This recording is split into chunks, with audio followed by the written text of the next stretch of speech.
We begin this afternoon with a look at the upcoming legislative session. Oregon lawmakers say they'll be focusing on Oregon's top needs, including affordable housing, the addiction crisis, and keeping our neighborhoods safe.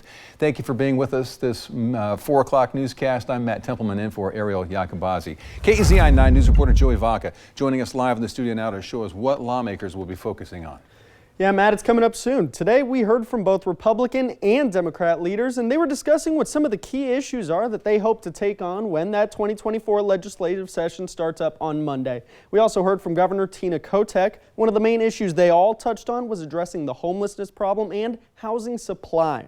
When it comes to the homeless crisis, Governor Kotek says we're facing a critical shortage of housing. There are people with good jobs still struggling to find housing, and the governor says this session there has to be a set of tools to help housing production and the homelessness crisis. House Majority Leader Julie Fahey says they're up against 4 key barriers when it comes to housing that lawmakers will address this session: local infrastructure, land supply, regulatory barriers, and lastly, financing and funding.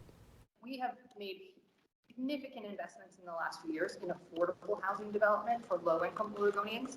And this session will be considering a proposal that creates an innovative financing method for middle-income Oregonians. So we're using a revolving loan fund to help finance development of middle-class Oregonians. When it comes to helping the existing homeless population, Fahey says they've met the governor's goals for creating shelter beds, but now the goal is to make sure those beds stay up and running.